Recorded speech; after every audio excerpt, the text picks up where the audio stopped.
पहले की खबर है दोस्तों, आपने भी सुनी होगी कि अमेरिका ने ईरान की 3 मिलिट्री बेसेस नतांज, इस्फहान और फर्दो तीनों को हिट किया है अपने B-2 बम्बर से। Thank you very much. A short time ago, the U.S. military carried out massive precision strikes on the 3 key nuclear facilities. Tonight, I can report to the world that the strikes were a spectacular military success. अब उसके retaliation में Iran ने America की एक military base को hit किया जो कि कतर में थी, लेकिन वहां पर कोई एक भी कैजुअलिटी नहीं हुई। मींस अमेरिका के एक भी सोल्जर वहां नहीं मारा गया। अब मैं आपसे सवाल पूछता हूं कि इस जंग में किसका नुकसान हो गया, अमेरिका का या ईरान का? ईरान पिछले 50 साल से न्यूक्लियर बम बनाने की कोशिश कर रहा है और दूसरी तरफ अमेरिका की एक मिलिट्री बेस है। मिलिट्री बेस का कोई बहुत बड़ा नुकसान नहीं हुआ, ना ही कोई फौजी वहां पे मारा गया। और दूसरी तरफ अमेरिका का कहना है कि ईरान के न्यूक्लियर पावर प्लांट को उनने पूरी तरह से डिस्ट्रॉय कर लिया है। अब किसका नुकसान हो गया, अमेरिका या ईरान का? अगर आपका आंसर है ईरान का, then sorry to say that you are absolutely wrong. इसमें असल नुकसान हुआ है अमेरिका का, लेकिन क्यों? अब दूसरा क्वेश्चन, अब मुझे लगता है कि इसमें नुकसान हो गया है अमेरिका का, तो अमेरिका को मेरी जैसी अक्ल नहीं है। जब मुझे समझ आता है कि इसमें अमेरिका का नुकसान हुआ, तो अमेरिका ने फिर अटैक किया ही क्यों? इस वार को क्यों एस्केलेट किया? उन्हें तो फिर जंग नहीं करना चाहिए था, क्योंकि उन्हें पता था कि हमारा ही नुकसान होने वाला है। क्या आपको नहीं लगता यहाँ पर अमेरिका की कुछ मजबूरी थी कि ईरान पर अटैक करना? अदरवाइज दे आल्सो नो कि उनका ही नुकसान होने वाला है। क्या है अमेरिका की ये मजबूरी, और क्यों मैं कहता हूँ कि इसमें अमेरिका का ही नुकसान हो गया, और कौन है उस मजबूरी के पीछे? ये सब जानेंगे आज की इस वीडियो में।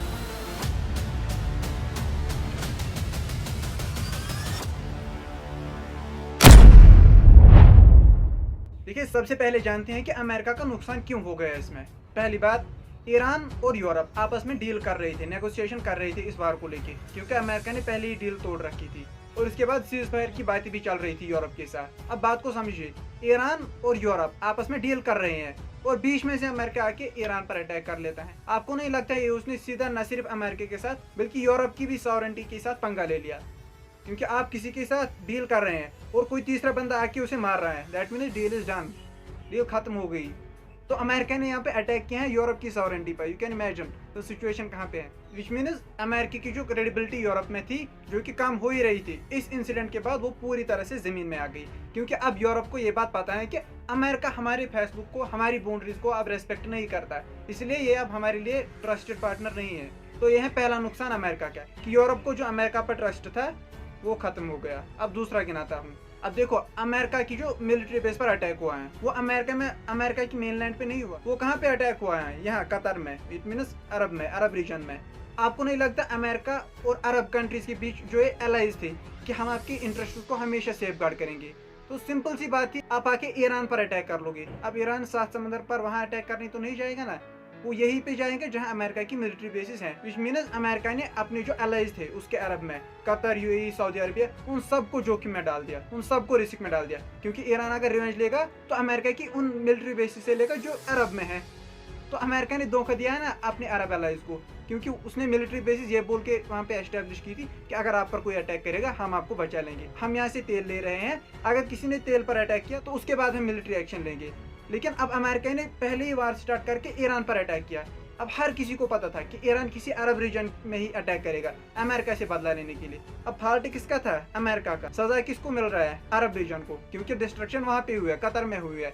तो यह है दूसरी बात। पहला, अमेरिका ने यूरोप में जो उसका एलाई था उसका ट्रस्ट खो दिया। दूसरा, अब जो मिडिल ईस्ट में अरब कंट्रीज उसकी फ्रेंड्स थी जहाँ पर उसकी मिलिट्री बेस है, अब वो भी अमेरिका पर बहुत ज्यादा भरोसा नहीं करने वाले, क्योंकि अमेरिका की वजह से आज उनकी जमीन पर हमला हो गया है। तीसरी बात, आपको पता होना चाहिए कि डोनाल्ड ट्रंप का इस साल का मैनिफेस्टो क्या था इलेक्शन में? Mega, made America great again. Cap पे लिखा होता है उसका, made America great again. Which means America को हमें फिर से ग्रेट बनाना है। अब बात को समझिए, आयरनी को समझिए। डोनाल्ड ट्रंप बोल रहा था कि हमें नेटो से विड्रा करना चाहिए। क्यों? क्योंकि नेटो है सेफ गार्ड फॉर यूरोप। हमें क्या परेशानी है यूरोप को सेफ गार्ड करने की? हमें तो पहले अपनी इकोनॉमी को रिवाइव करना है। यूरोप मर जाए, उसके साथ रशिया क्या करे क्या ना करे। अब भाई ट्रंप का कहना था, अब हमें दुनिया के इंटरेस्ट में कोई हिस्सा नहीं लेना है। दुनिया में जहां जो चल रहा है वो वहां पे करे। अब अमेरिका का सिर्फ एक ही इंटरेस्ट है, वो है अपनी कंट्री को डेवलप करना। अब हमें बस अपनी इकोनॉमी पर ध्यान देना है।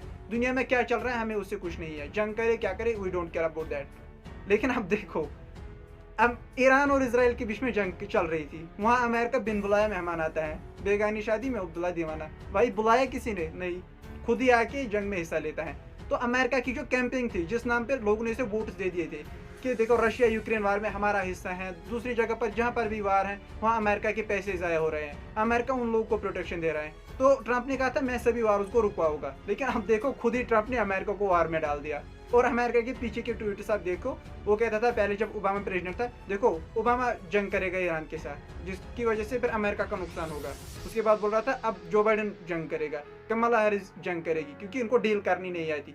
लेकिन उनमें से किसी ने भी ईरान के ऊपर अटैक नहीं किया, ईरान के साथ जंग नहीं किया।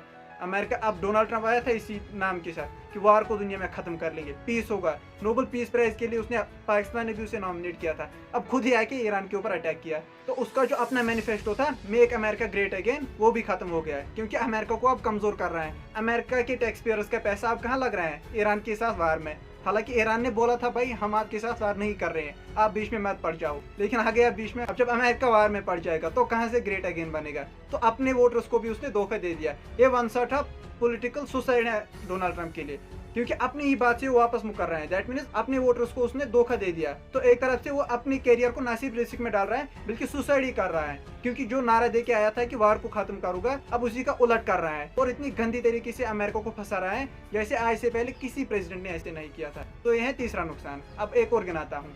देखिए रशिया और यूक्रेन, वहां पर आजकल वार बहुत ज्यादा एस्केलेट हुआ है, क्योंकि जिस तरह से इसराइल ने अटैक किया है ईरान पर जब ये वार स्टार्ट हो गया, और ड्रोन और मिसाइल इससे, इसी तरह से यूक्रेन ने भी अटैक किया था यहाँ रशिया पर। उसके रिटेलिएशन में अब रशिया कहता है ना भाई अब अटैक नहीं करना है, अब पूरा यूक्रेन को ही खा जाऊंगा, अब कीव को खाऊंगा, वहाँ के प्रेसिडेंट ज़ेलेंस्की को मार डालूंगा, अब पूरा यूक्रेन होगा हमारा। तो वहाँ पर आप देखो, आप इन न्यूज़ को देखो, वार आज के टाइम पर वहाँ पीक पर है। अब पूरे यूरोप और अमेरिका का इंटरेस्ट कहाँ पे है, मिडिल ईस्ट में, इसराइल को बचाने के लिए। और वहां से पुतिन बाबा क्या कर रहा है, यूक्रेन को खा रहा है। ट्रंप ने क्या बोला था, रशिया और यूक्रेन का वार रुकवा होगा, लेकिन हुआ क्या, रशिया यूक्रेन को ही खा रहा है। अब पूरे यूक्रेन को खाने की बात चल रही है। तो रशिया और अमेरिका जो कि आपस में दुश्मन थे, जीता कौन, रशिया, क्योंकि यूक्रेन को खाएगा, हारा कौन, अमेरिका। तो ये है चौथा नुकसान। एक और गिनाता। अब जब अमेरिका बाबा ने अब ईरान पर अटैक कर ही लिया, अब ईरान ने उसकी रिटेलिएशन की, अब डेफिनेटली वर्ल्ड के सुपर पावर के ऊपर ईरान ने अटैक किया, United states of America. Iran गरीब सा देश अमेरिका पर अटैक कर रहा है। अब ऐसा तो है नहीं कि अमेरिका ऐसे बैठेगा, हाँ भाई कि अटैक कोई बात नहीं है, कोई अमेरिका को यहाँ पर रिटेलिएट करना पड़ेगा, नहीं तो उसके सुपर पावर स्टेटस को ईरान ने इस टाइम पर चैलेंज किया है। भाई तू सुपर पावर है अपनी जगह पे, मैं नहीं मानता तुम्हारी सुपर पावरशिप। अटैक किए हैं, अमेरिका की बेसिस पर अटैक किए हैं, तो अमेरिका को इसका रिस्पॉन्स देना ही पड़ेगा। अब कैसे देगा, वो ईरान के ऊपर फिर से ट्राई करेगा, ईरान वापस उसके ऊपर से ट्राई करेगा। तो ऐसे ही अगर वार कंटिन्यू चलता गया तो अमेरिका जैसे ईरान, इराक, लीबिया में वार में इन्वॉल्व होता था, अब एक और वार में इन्वॉल्व हो जाएगा। कहाँ पे, ईरान में। उससे क्या होगा, अमेरिका का जो अपोनेंट है वहाँ पर चाइना, वो चुपके से अपनी इकोनॉमी को ऊपर ले जा रहा है। यहाँ पर अमेरिका की इकोनॉमी डाउन होती जा रही है, क्योंकि दुनिया का बाप बना है ना जंग करने के लिए।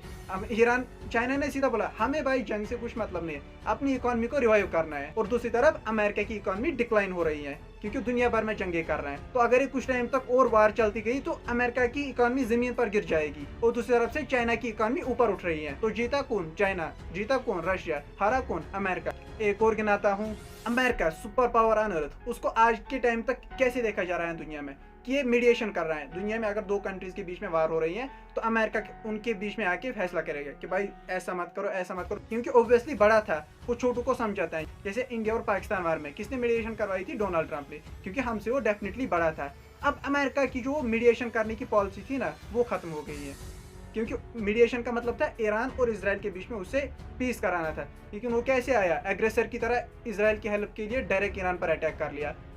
तो अभी तक जो दुनिया समझ रहा है कि ये मीडिएटर हैं, दो लोगों के बीच में फैसला कराता है, अब वो ट्रस्ट के लायक नहीं है, क्योंकि एक तरफ से वो ईरान के साथ मीडिएशन कर रहा था, पीस टॉक्स चल रही थी, और दूसरी तरफ इसराइल ने आके ईरान के ऊपर अटैक किया और अमेरिका ने उसे हेल्प किया। तो आपको लगता है अब फिर से ईरान और अमेरिका पीस टॉक्स शुरू करेंगे? Definitely no. अगर फिर से ईरान ने उनके साथ पीस टॉक्स शुरू किए तो दुनिया के सबसे बेवकूफ लोग हैं वो, क्योंकि जिस अमेरिका पर ट्रस्ट करके उनने पीस टॉक्स शुरू की थी, अब उसी अमेरिका ने अटैक किया। दैट मीन्स दो कंट्रीज के बीच में फैसला करना तो दूर की बात, अब वो खुद किसी कंट्री के साथ अब पीस नहीं रख सकता। वो जो वन साइड ऑफ सरपंच बना था दुनिया में, तो दो लोगों के बीच में पीस कराता है, अब उसकी वो हैसियत खत्म हो गई है, क्योंकि अब भाई उस पर कोई ट्रस्ट करने वाला नहीं है, बीच में वो धोखा देता है, तो ये स्टेटस भी खत्म हो गया। एक और गिनाता हूँ, देखो ईरान एक ऐसी कंट्री है जिसके पास दुनिया की one of the greatest oil reserves है। एक तो उसके पास ऑयल है, नेचुरल गैस है, ये दो चीज। और इसके बाद एक और चीज जो है उनके पास क्या है, पर्शियन गल्फ, जहाँ से दुनिया का 70% ट्रेड होता है एनर्जी रिसोर्सेज का। तो अब अगर वार एस्केलेट हो गया और ईरान में इस बात पर भी वोटिंग हो चुकी है कि वो चाहे तो किसी टाइम भी, उसके पार्लियामेंट ने मंजूरी दी है, किसी टाइम भी वो पर्शियन गल्फ को ब्लॉक कर सकते हैं। अब अगर पर्शियन गल्फ ब्लॉक होगा तो उससे क्या होगा, पूरी दुनिया में इकोनॉमिक क्राइसिस आ जाएगी, ऑयल एंड नेचुरल गैस की क्राइसिस आ जाएंगी, पूरी दुनिया की इकोनॉमी शट डाउन हो जाएगी। सबसे ज्यादा नुकसान किसका होगा, यूरोप का। क्यों, अमेरिका का अपना तेल जितना होने चाहिए वो अपनी जमीन से ही निकल रहा है, इनफैक्ट दूसरी कंट्रीज को भी वो एक्सपोर्ट कर रहे हैं। रशिया का वो भी अपना गैस और ऑयल अपने ही लैंड से निकालता है। सबसे ज्यादा नुकसान किसका होगा, एक तो इंडिया पाकिस्तान का और उससे भी ज्यादा यूरोप का। अब यूरोप की इकोनॉमी पहले ही डाउनफॉल में आ चुकी है। क्यों आ चुकी है, क्योंकि अमेरिका ने उनसे बोला था कि देखो रशिया ने यूक्रेन पर अटैक किया, अब आप एक काम करो, अब रशिया से पूरे सभी ट्रेड रूट ब्लॉक कर दो, उनसे ना आपको तेल खरीदना है ना आपको एनर्जी खरीदनी है। तो रशिया की जब ऑयल एंड गैस नहीं बिकेगा तो रशिया गरीब हो जाएगा। तो उन्हें तो सस्ता तेल मिल रहा था ना रशिया से, अब उन्होंने उसको बाइकाट किया। अब उन्हें महंगा तेल मिल रहा था कहाँ से, मिडिल ईस्ट से। अब अमेरिका ने वहां पर जंग करके पर्शियन गल्फ को ही ब्लॉक करवाया है। अब अगर 100 रुपए में तेल का 1 लीटर मिलता था, अब यूरोप में वो 200 रुपए में मिल गया। हालांकि रुपए वहां की करेंसी नहीं है, मैं आपको समझाने के लिए बता रहा हूँ। उसकी प्राइसेस डबल हो जाएंगी। डबल क्यों हो जाएगी, जो शिप वहां से अब तेल लेके आएगी ईरान से, उसको बहुत ज्यादा सिक्योरिटी चाहिए होगी, क्योंकि कभी भी अटैक हो सकता है। तो देखो कैसे धोखा दिया, पहले कहा रशिया को बाइकाट करो, मिडिल ईस्ट से तेल दिलवाएंगे, अब मिडिल ईस्ट से भी तेल नहीं मिल रहा है। तो सबसे ज्यादा डाउनफॉल इकोनॉमी में कहाँ आएगा, यूरोप में, रिमेंबर दिस। दूसरी तरफ से डिमांड कहाँ से बढ़ेगी, रशिया के ऑयल की, क्योंकि ईरान अब आगे से पर्शियन गल्फ से तेल आगे नहीं जाने देगा। अब दुनिया की नजर किस पर है, रशिया पर। सैंक्शन लगा के, ब्लॉक करके, बाइकाट करके रशिया को डाउन करने की कोशिश की थी, फायदा हो गया रशिया का, क्योंकि तेल के दाम बढ़ जाएंगे और यूरोप मजबूरी में आके रशिया से ही तेल खरीदेगा। अब रशिया इतनी आसानी से तेल नहीं देने वाला, बहुत ही महंगा पड़ जाएगा, इसलिए पैसा ही पैसा होगा रशिया के लिए और गरीबी होगी यूरोप के लिए। तो अभी तक जो अमेरिका पॉपा था यूरोप का, अब वो स्टेटस भी खत्म हो गया। देखो हमें जोखिम में डाला, पहले बोला रशिया को ब्लॉक करो, उसको बाइकाट करो, अब मिडिल ईस्ट से तेल मिल रहा था, अब इसको भी ब्लॉक किया। दो तरफ से अमेरिका ने यूरोप को धोखा दे दिया है, तो एक रिलायबल पार्टनर नहीं है अब वो।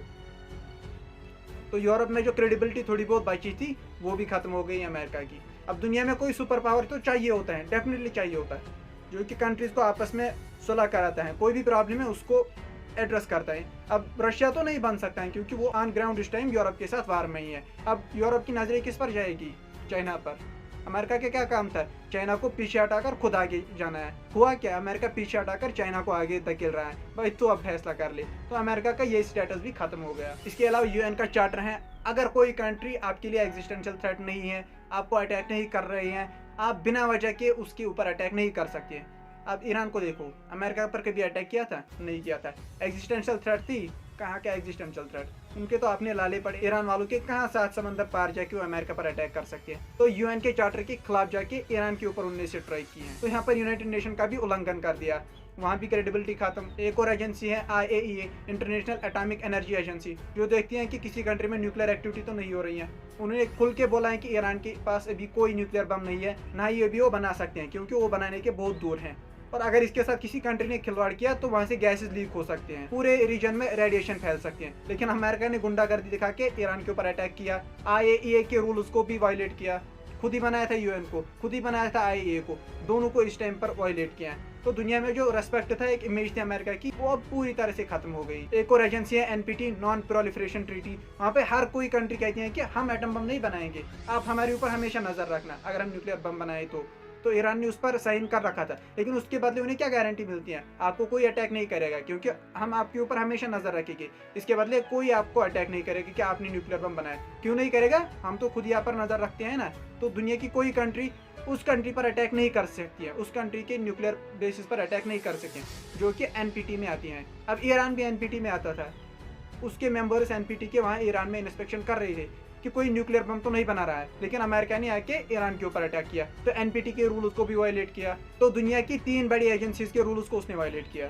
तो यहाँ से अब आपके दिमाग में क्वेश्चन आ रहा होगा कि ये तो कोई छोटा बच्चा है, मैं तो कोई छोटा बच्चा हूँ, ये क्या हमें समझाता है कि अमेरिका का नुकसान हो गया। अब अगर अमेरिका ने इतनी बार अपना नुकसान किया तो फिर अटैक किया ही क्यों। लेकिन वो जो कहते हैं ना कि बेवजह नहीं रोता है कोई इश्क में गालिब, जिसे हद से ज़्यादा चाहा वो रुलाता ज़रूर है। अब किसको अमेरिका ने हद से ज़्यादा चाहा, अब वो कौन है वो आपको पता ही है कौन है, लेकिन क्यों और कैसे इसको रुलाते हैं और क्यों अमेरिका ने उसे चाहा था, इसकी बात करेंगे अगली वीडियो में, इस वीडियो के दूसरे पार्ट में। तब तक जो भी डेवलपमेंट होगा मिडिल ईस्ट में, I will be continuously updating you on the same channel. Till then take care and have a nice day.